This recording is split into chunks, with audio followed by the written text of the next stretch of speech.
What is going on, Sabres fans, and welcome to another episode of the Sabres Spotlight podcast, where we shine a light on all things Sabres hockey. I'm coming at you tonight following a tough football game, Buffalo Bills losing to the Denver Broncos 33-30, and I don't really know what I'm feeling as a result of that. I'm not gonna I'm not gonna go on a soapbox here, but part of me dealing with some of the stress and anxiety that comes from losing these games every single year is just hopping on here and tonight and doing something I love, and that's talking about Sabres hockey with anyone who wants to listen. And so that's what we're going to do tonight because sadly the Buffalo Bills season has come to an end, but the hockey season is going to continue on, and the Sabres are heading in the right direction here. They've been playing some good hockey. We all know that. And when we last spoke about a week ago, we did our recap of the 10-game win streak and talked about some of my main thoughts from that little stretch of games. And it was an important next week for the Sabres as they had 5 home games before they go on the road for a little bit here, kind of leading towards that Olympic break coming up at the beginning of February. And the Sabres got some good results on this home streak. We talked about how they've been good at defending KeyBank Arena and really making that arena a tough place to play last year, and it's continuing in 2026 here. So the Sabres they end up going 3-1-1 on this home stretch of 5 games. So, 7 out of 10 points at home, which is pretty good. And we'll go through the results of each game and real quick, and then I have some notes that I want to talk about at the end of the show here. But last Saturday, the Sabres win against the Anaheim Ducks 5-3, and Jack Quinn opened up the scoring on that game. Had a nice goal on a feed from Ryan McLeod on a 2-on-1 rush chance, and that was early on in that game. That was only 2 minutes and 3 seconds into that game. This was an important game because this was after a loss, and you wanted to see how the team kind of responded to that previous loss, and they bounced back with a nice win, and they come out hot, which is something that they have done kind of consistently this year. One of the things that I've had conversations with many people about, about this team over the past few weeks is that they've done a good job at either getting out to that 1-0 lead or making sure that they don't go down 2-0. They get scored on.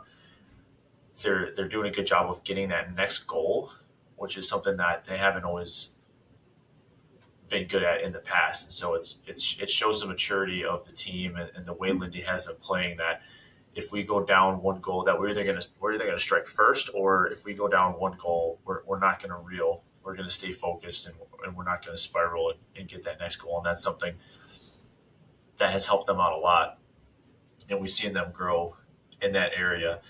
And you see it in this first game back here in KeyBank with Jack Quinn opening up the scoring, again, 2 minutes and 3 seconds in.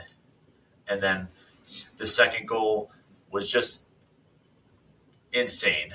Josh Doan strips the puck on a back check before it exits the zone, finds Krebs on the wing, who just kind of holds it for a second, passes it over to Tage, who just kind of taps it in on the back door. But just a great goal, kind of all set up by Josh Doan. I mean, the dude is just a dog. Everybody knows it. And these are the types of plays that you just were not getting with JJ Peterka.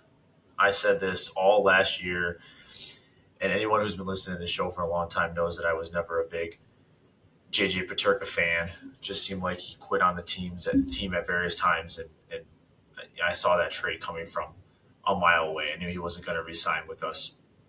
You were never going to get this type of effort on a back check from JJ Peterka, at least in Buffalo.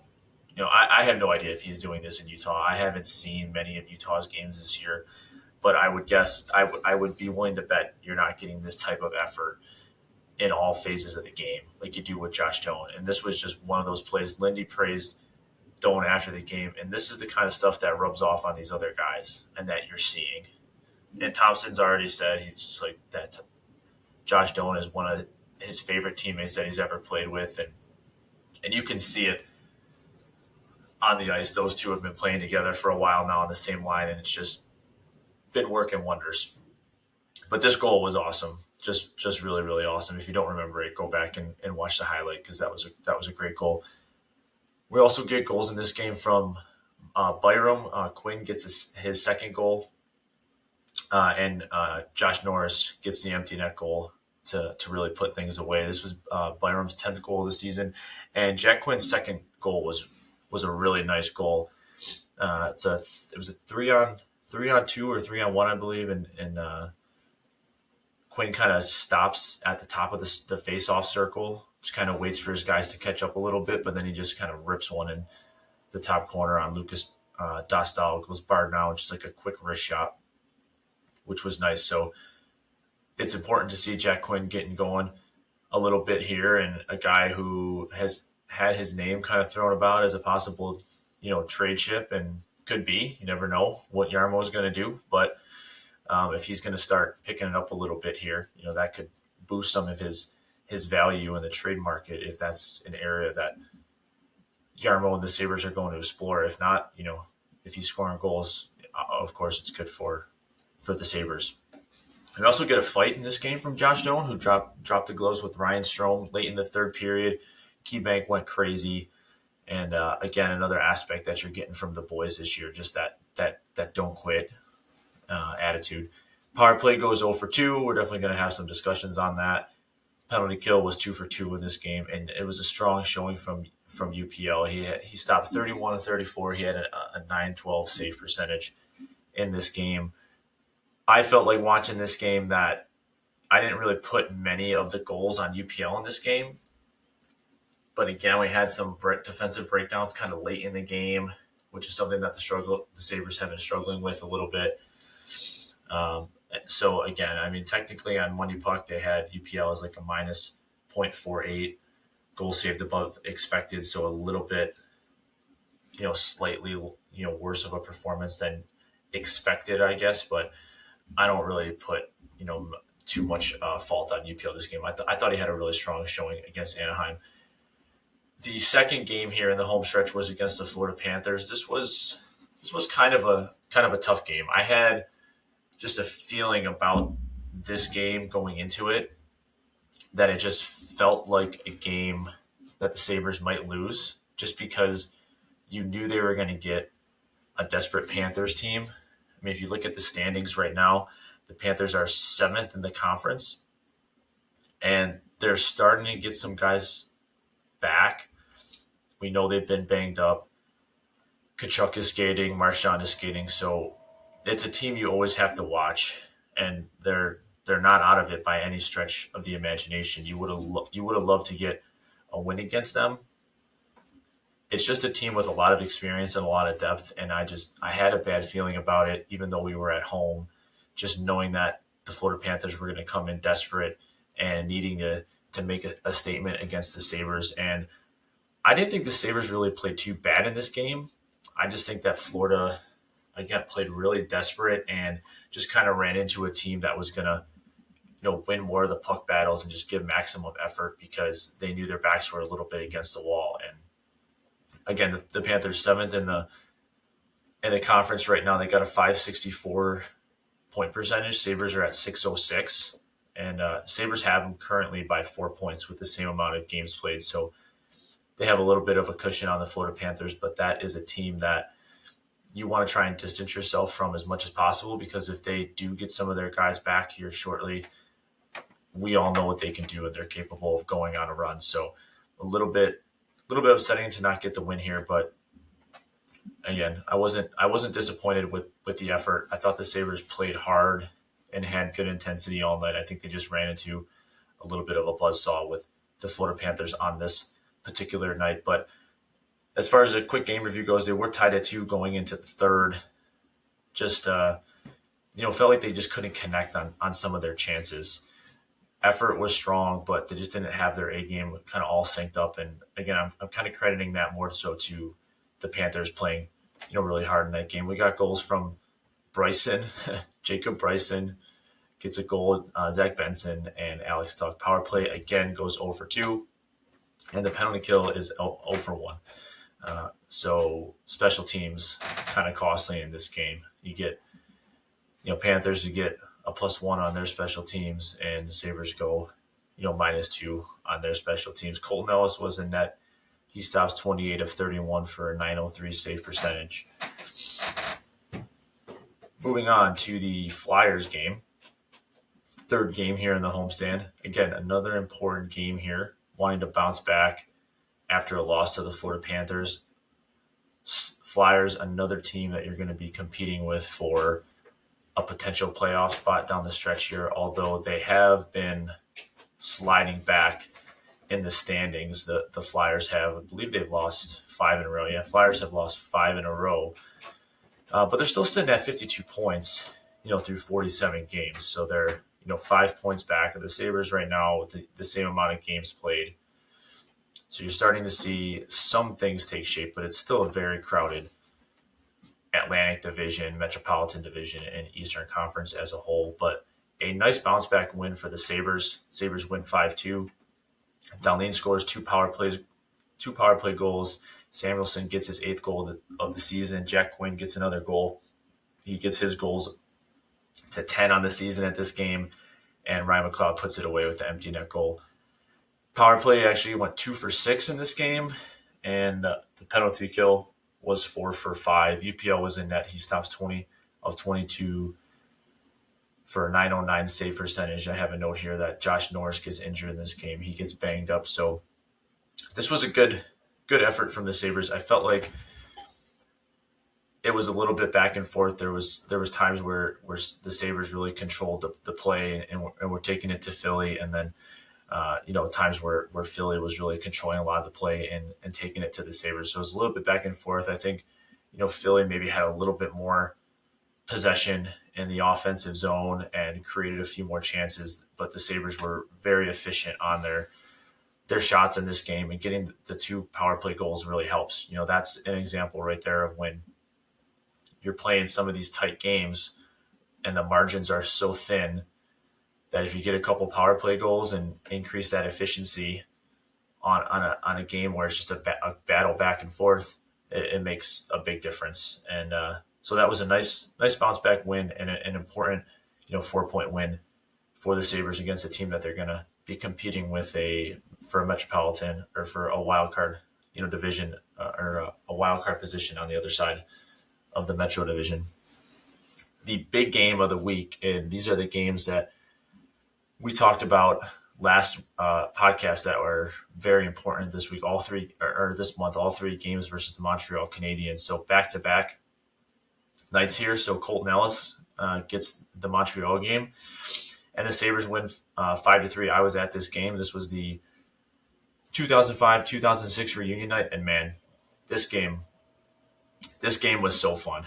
I'm going to spend a little bit of time on this game here because it was just so awesome, and especially being there, there was so many things about this game that just made me feel so proud to be a Buffalo Sabres fan, and it just you get emotional even thinking about it because man, it's been so long since the fans have been engaged in a winning team and a winning culture around the Sabres, and you really felt it on this night, and it was just awesome. So the night starts, of course, with the 05-06 Sabres, coming to the center ice. They all come out on skates, which I thought was a nice touch, instead of rolling out the carpet and having them walk on the ice. So they all decided that we'll come on skates,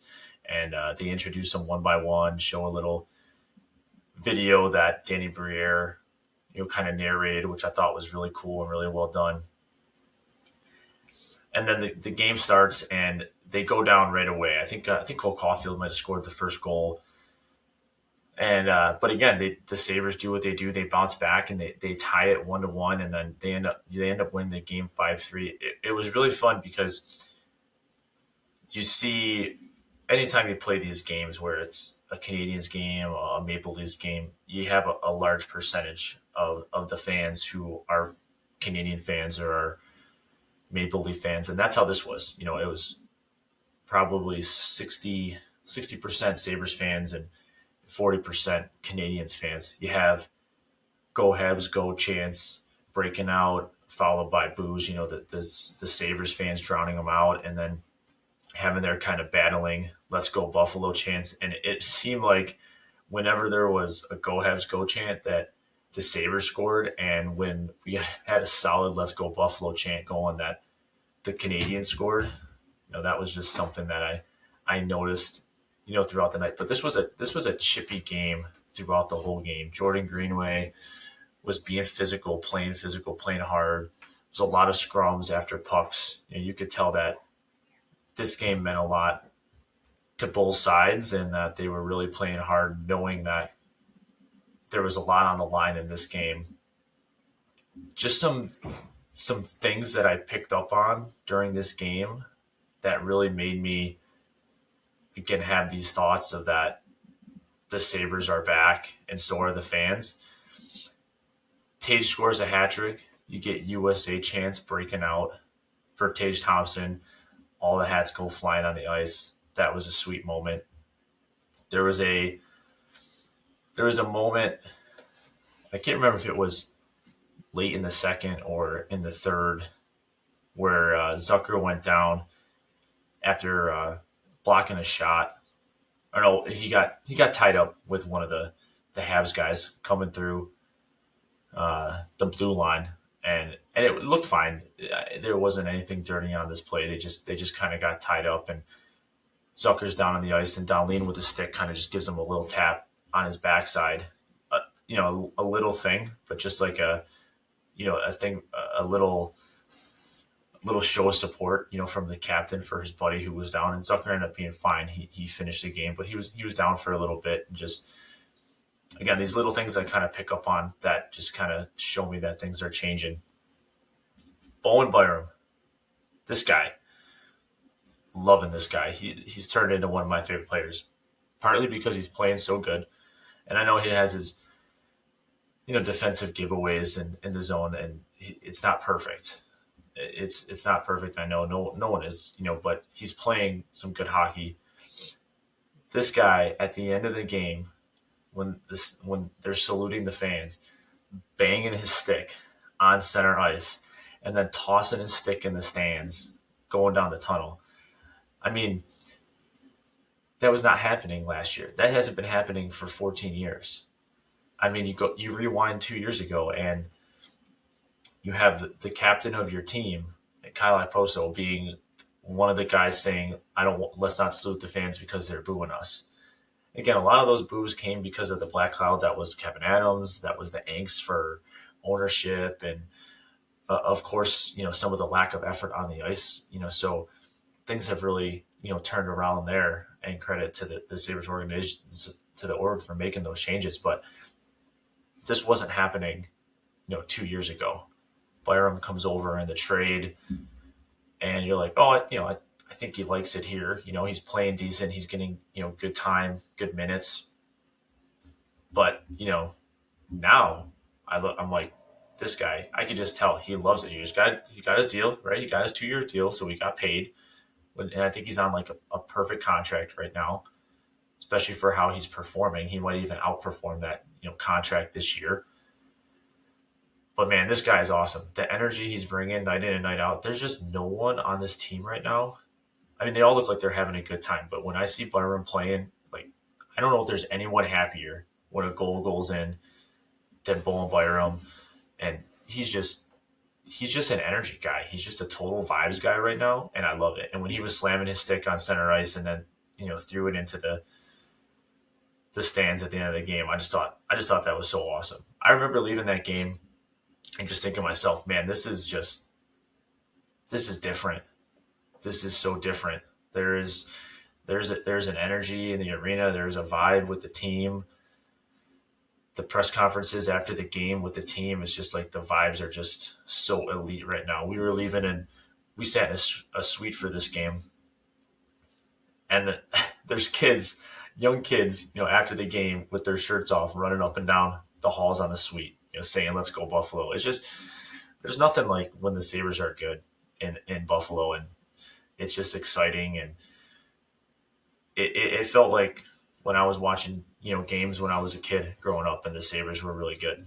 It felt like 2005, 2006. I think there's some similarities between the teams and how they're showing that grit and that never quit attitude. And Lindy's got them playing good. And this night was just a lot of fun. So I know I went off on a little bit of a tangent there with some stories, but aside from the actual result of this game, the Sabres winning 5-3 and in a really critical 4-point game, one of my big takeaways was just how it felt and how awesome it was to feel like hockey's coming back and being revived in Buffalo. It was just really, really cool to be a part of that night.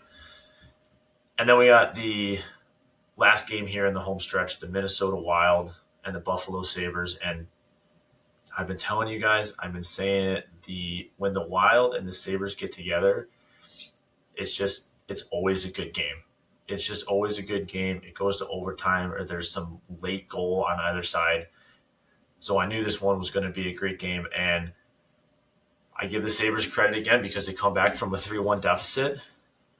They get goals from Krebs, McLeod, Tuch, and Quinn. But for 30 minutes of this game, they were looking outmatched.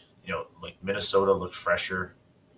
The Sabres looked a little tired from playing a bunch of games here throughout the week. And then this is where playing at home and with this team is so critical because you get the goal. You get the goal from Krebs on a nice play from Sammy. Like a nice forecheck, slides it over to Krebs, who kind of floats down by the goal, and Krebs gets a nice tip in. And then from there, they just took off. The arena went crazy. Ryan McLeod scores. Alex Tuch. The Alex Tuch goal was insane. Just sniping. This guy is just sniping. We'll talk about him in a little bit because he's definitely someone I want to get some thoughts out on right now. But the snipe from Alex Tuch was great. Kesselring comes back for this game, fights Foligno. And this guy, you've been waiting for him to make his mark, and I would say he still hasn't made his mark. But you look at that J.J. Peterka trade. You get Doan, you get Kesselring back. Don't forget, Kesselring and Doan, these guys are best friends, right? Doan's already made it clear that he wants to stay in Buffalo. He loves Buffalo. So these guys are just sitting at their apartment every night. And Doan's got to just be telling them, like, man, this is awesome. Like, you see how this is. And he feels it. I mean, he's obviously at the games in attendance. He hears the fans and things. But as a player, he's probably been itching to come back, itching to prove himself as part of this trade. And it's going to take him a little bit, I think, to get up to speed. Hopefully he can stay healthy and avoid some setbacks because he's still not, again, making much of a difference on the ice. In fact, he may actually be hurting the team more than he's helping the team, taking a lot of penalties. He just looks a little step behind, a little out of sync. But I got hyped. I'm not gonna lie, I got hyped when him and Foligno fought. And a little bit of a weird thing, right? Kesselring and Hughes get kind of tied up for it was like an odd thing. They were like on the ice with each other, kind of entangled for I don't know, 20 seconds, 15, 20 seconds, which doesn't sound like a lot, but in hockey, when the play is going, it's like a long time. And they were both kind of grabbing each other. And of course, that's one of Minnesota's new guys, a stud, one of the premier defensemen in the league. So Foligno's going to stick up for his guy. So they kind of meet up, drop the gloves, and then the refs just take them both to the box. They don't even throw any punches. The refs just take them both to the box, and then you see them talk to each other in the box like, all right, we'll just do this when we get out. So Kesselring answers the bell when he gets out, and probably definitely loses the fight, but he skates over and he's just hyping up the crowd, double fist, just let's go.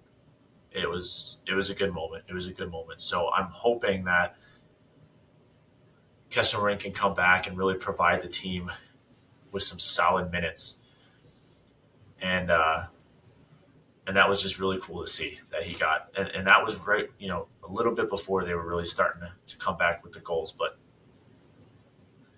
power play goes 1 for 4 in this game. Penalty kill 3 for 4. UPL stops 30 of 35, 857 save percentage. What you would look at that box score line and think that he played bad. I really don't put many of these goals on UPL. Definitely not the first 30. Minnesota is a very, very skilled team, and I thought they made a lot of nice plays.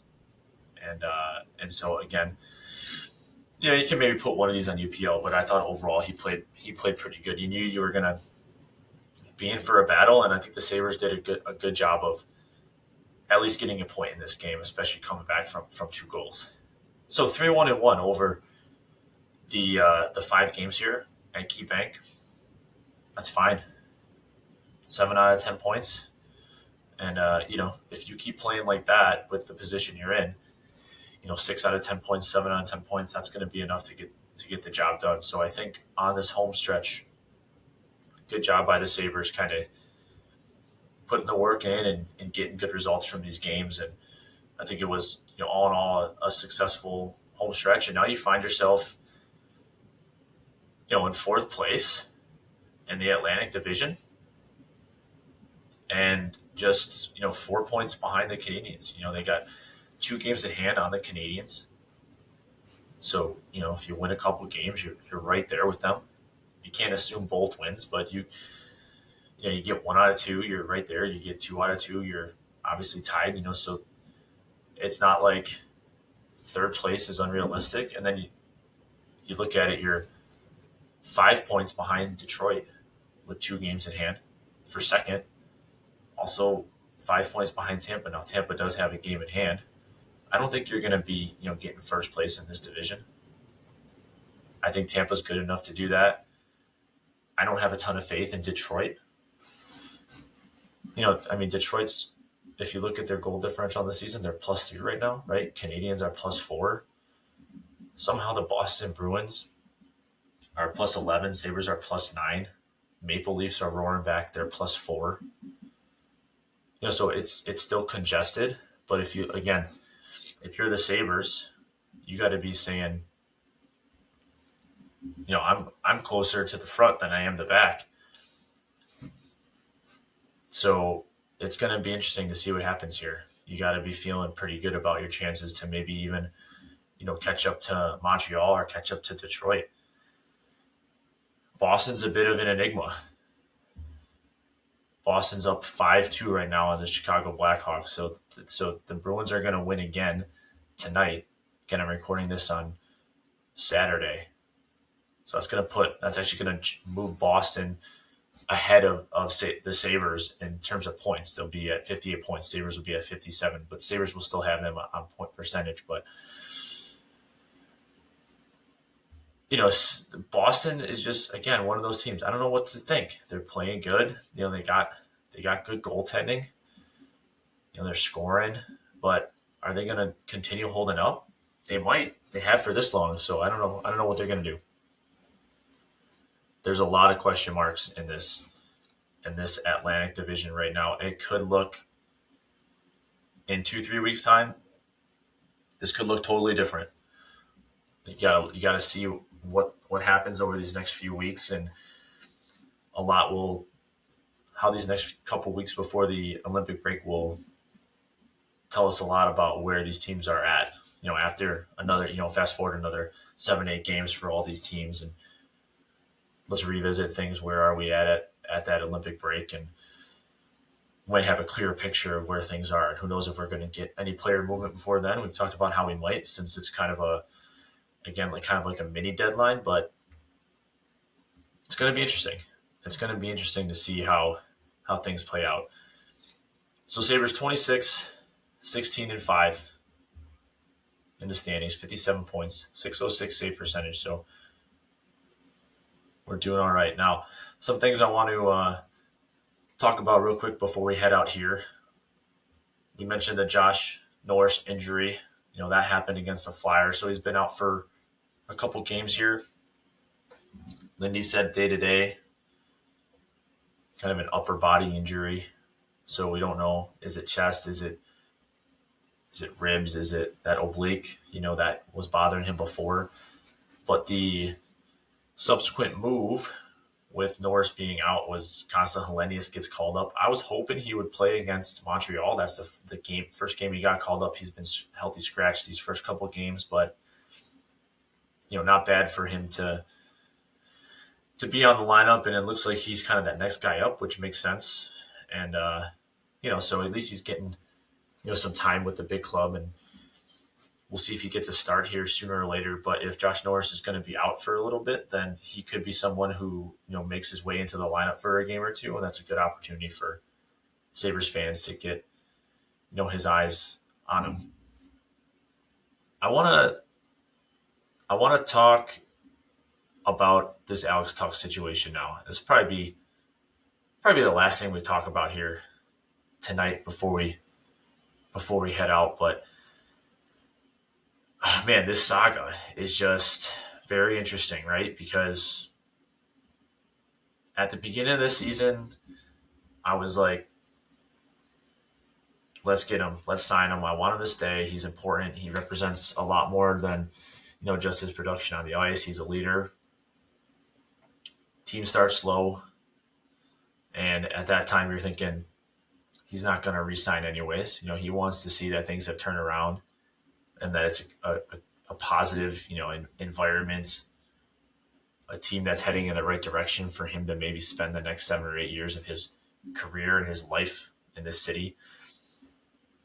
So after the slow start, maybe he wants out. Then the Sabres come roaring back, and he's a big part of that, playing some really good hockey this season. And now it's like, what do? You have the reports out there that he wants, like $10.5 million. And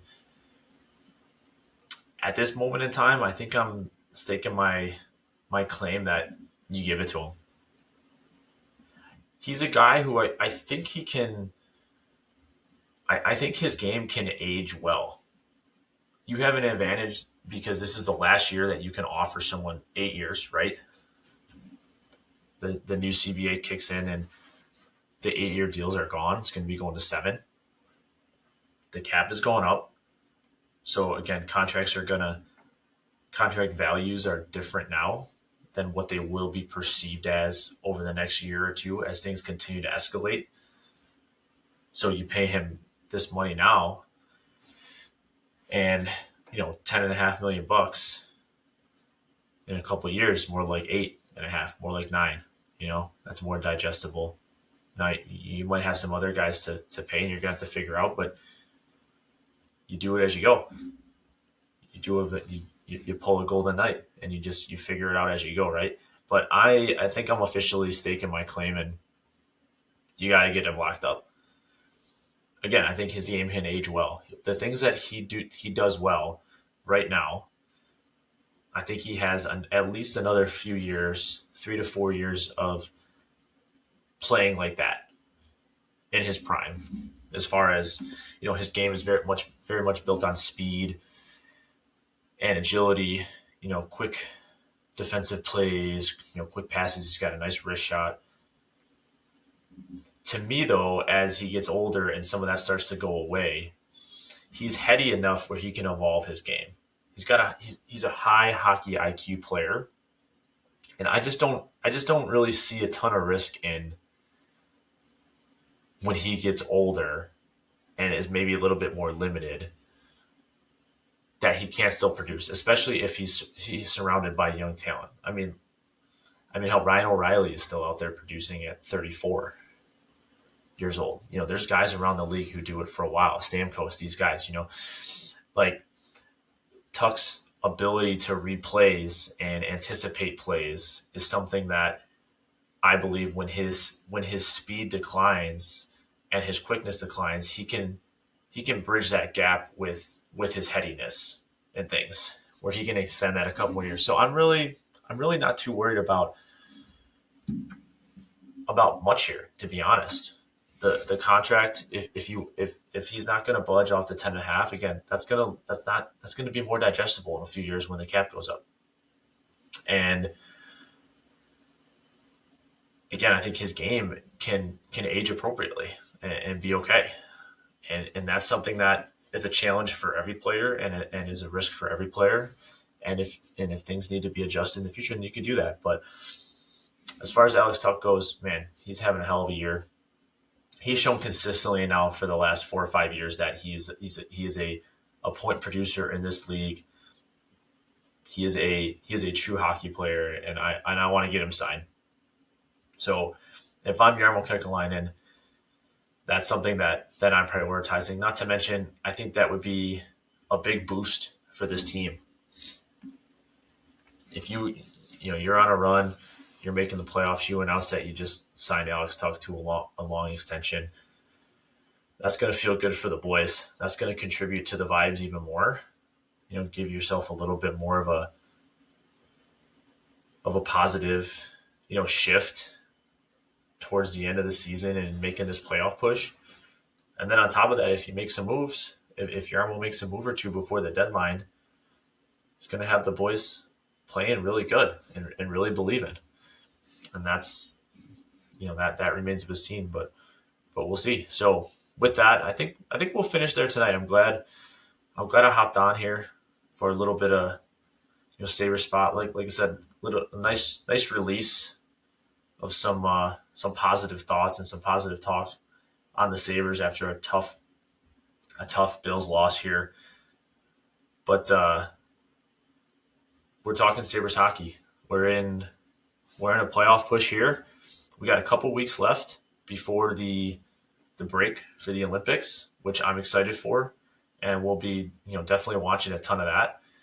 And we'll be back here next week, with another Sabres Spotlight recapping some of the upcoming games. Let's take a look. Let's take a look at the schedule here real quick before we head out. I forgot to put it in the show doc, but let's see what we got here. So the Sabres, like I said, they're going on the road here now for another 5 games. So it's next week, games on Monday, games on Tuesday, Thursday, Saturday. So you got 4 games back-to-back Monday, Tuesday. Carolina at 1:30, Nashville at 8. And then you got another big game, big 4-point game with the Montreal Canadiens again up at the Bell Center at their place on Thursday. Saturday, New York Islanders. Ooh, that's a fun game. Matt Schaefer is awesome. Matt Schaefer is playing some awesome. I'm excited for that game. I want to watch some more Matthew Schaefer. And then the 5th game on this stretch is Tuesday, Tuesday the 27th. So you go from 5 games at home to 5 games on the road. And then you're back for a couple games at home to end the month. But let's see here. Carolina, Nashville, Montreal, Islanders, Toronto. Those are big games. You're on the road. If you can you do another? Can you go 3-2? Can you go 3-1-1 again? Carolina's a tough matchup. You'd like to get points against Nashville. Nashville's starting to play a little bit better. Montreal, Islanders, those are tough games. And Leafs, man, this is another tough 5-game stretch for the Sabres here. Let's see how they handle it. I'm not going to give any predictions. Here, but I think they can do all right, especially with the way they're playing. I'm not going to count this team out of anything right now. But with that, we'll wrap up on the show tonight. I hope everybody has a good week. And if you don't already, follow the show on X at Sabres Spotlight. And again, if you have any questions or thoughts you want to send into the show, talking points you want me to answer, send those to the email address. You see that in the show notes, sabresspotlight@gmail.com. As always, stay safe in the Sabrehood, and we'll see you in the next episode. Later.